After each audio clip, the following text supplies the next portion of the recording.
So I got my kit guitar from Crimson Guitars. I bought the uncut body with the routes already in it, and the neck was already shaped and already fretted.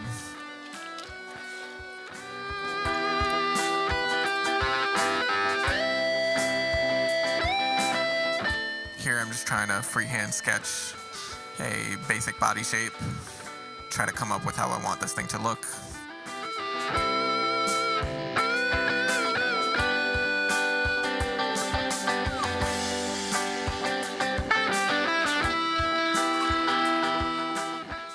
Then once I was happy with it, I went to cut it out with the jigsaw. That was a mistake. So I bought myself a bandsaw and it was so much easier.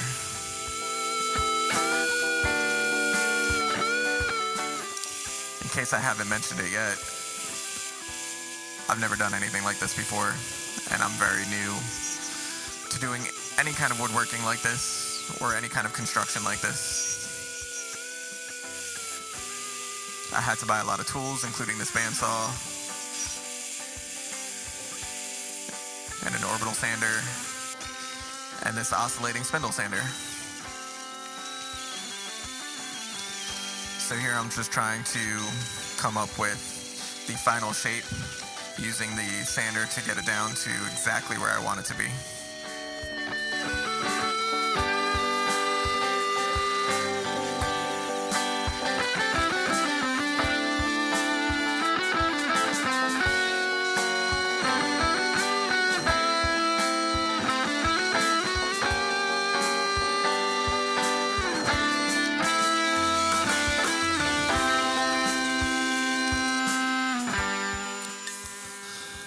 Here I'm taking some MDF to make a template of the guitar shape, or of the body shape. And I'm cutting it out again on my bandsaw. This is all in order to try and hollow out the inside of the guitar and have a shelf for the acrylic top that I was planning. There likely was a much easier way to do this, but this is the way that I came up with.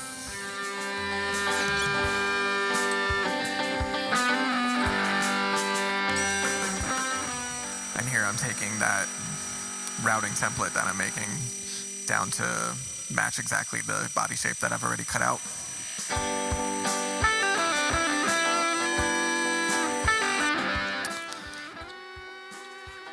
I used a gauge to mark approximately 1 inch from the outside of the template, and then darkened it with a pencil in order to cut out what would become inner and outer templates.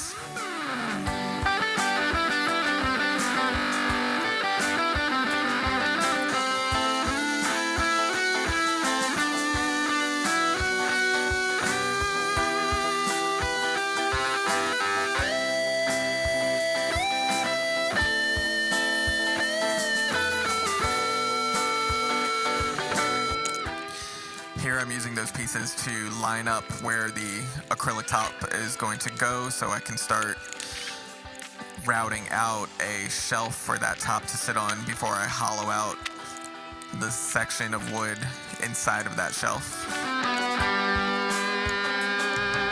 There had to be a better way to do this.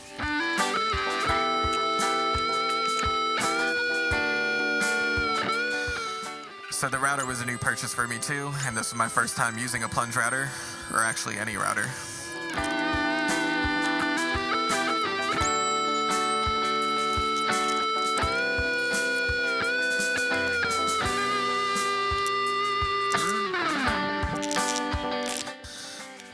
After I had the shelf routed out for what was going to become the area that the acrylic top was going to sit on, it was time to figure out how to hog out all the wood from inside the body.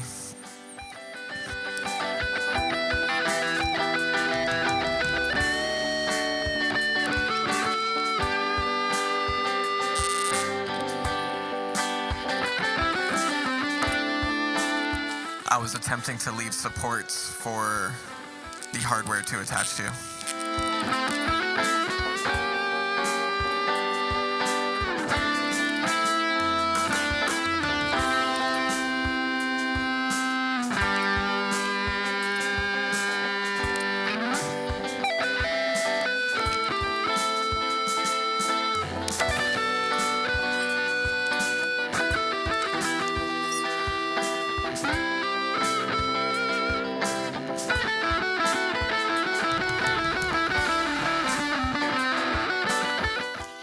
giant mess.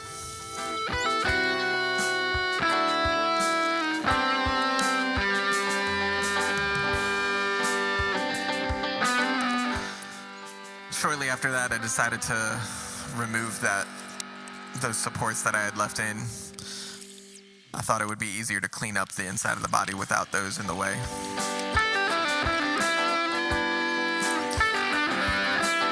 And so this is me trying to clean up the inside of the body and get that cavity somewhat level.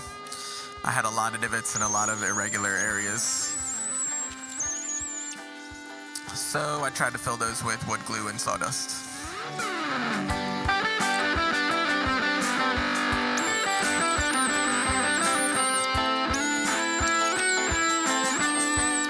I couldn't get this nearly as clean as I wanted, but I knew a lot of it was going to be covered and not seen.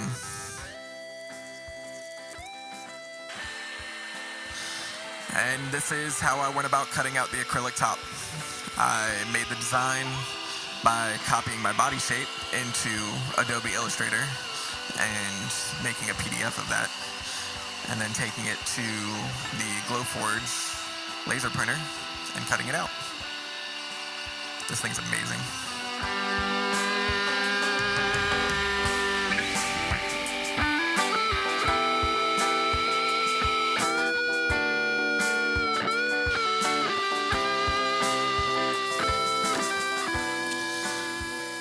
So these gears were also made in Adobe Illustrator and cut out on the glowforge laser cutter, and shortly you'll see the design element that these are going to play in the body of the guitar.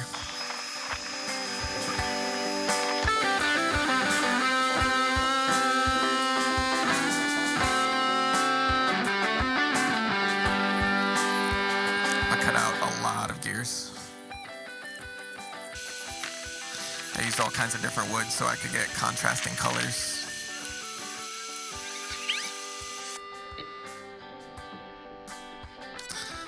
And here's my attempt at a dramatic slow-mo of all the gears falling into the body.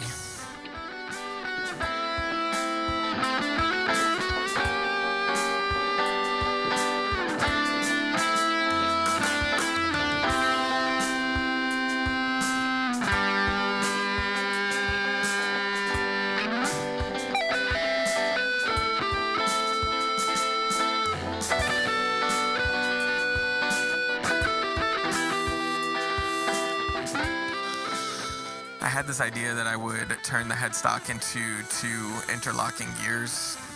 I drew it on with pencil and then took the Dremel tool to it to try to replicate my drawing.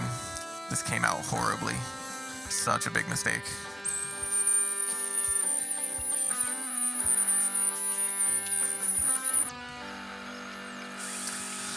At some point I had cracked my acrylic top, but that gave me a chance to cut out a new piece and this time add in holes for the hardware that I hadn't included in the original design.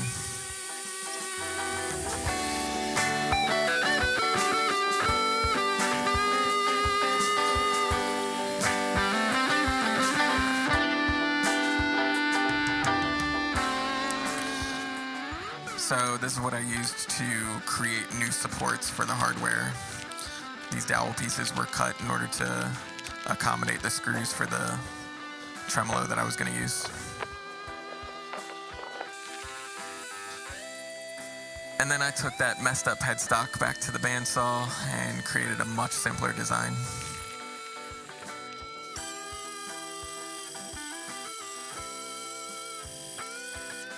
I still wanted to tie this into the design of the guitar, so later on I tried to add in some gears.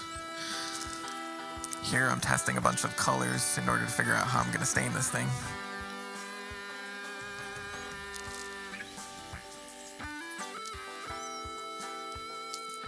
As that stain dried, I took to playing with the Dremel to try to figure out how to do an inlay for gears in the headstock, and quickly realized that etching in gears and then putting in cutout gears from the laser printer into those etchings was going to look so much cleaner.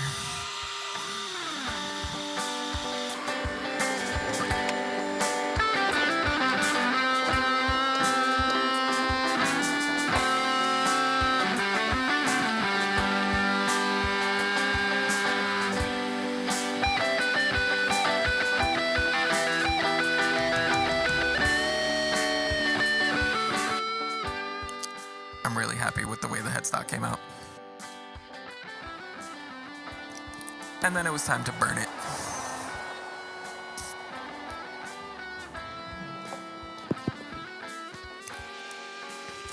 During my testing, I really liked the effect of the scorched wood with the color stain.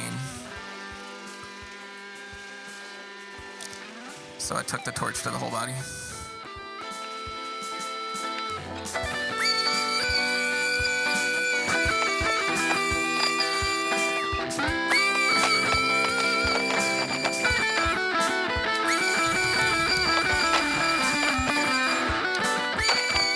So much sanding. Then it was time to use some dye and color the guitar. I ultimately decided on a green after testing yellows and reds and blues and greens with and without the scorched wood. My hockey gear drying rack came in handy to hang these pieces.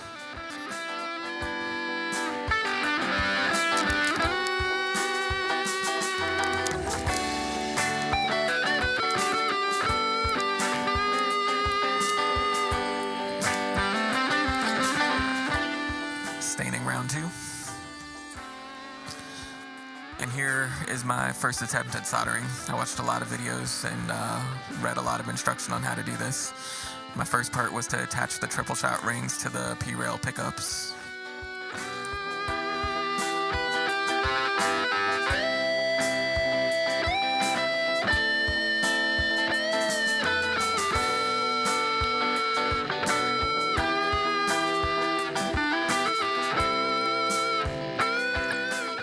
Then once the pickups were done, I had to connect them to the selector switch and wire up the pots for volume and tone.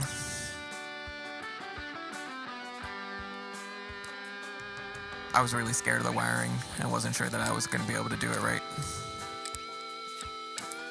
Here I'm adding a coat of shellac for some sealing and to get a little bit of shine. And then it was time to fit in the gears for the artistic design element.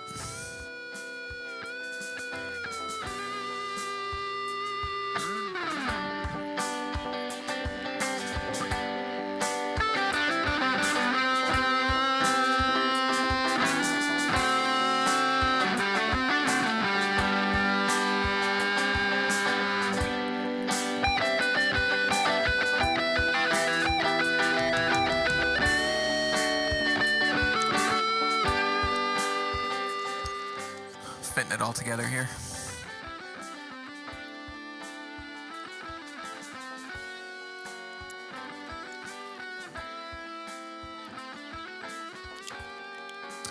Last piece to wire up was the input jack.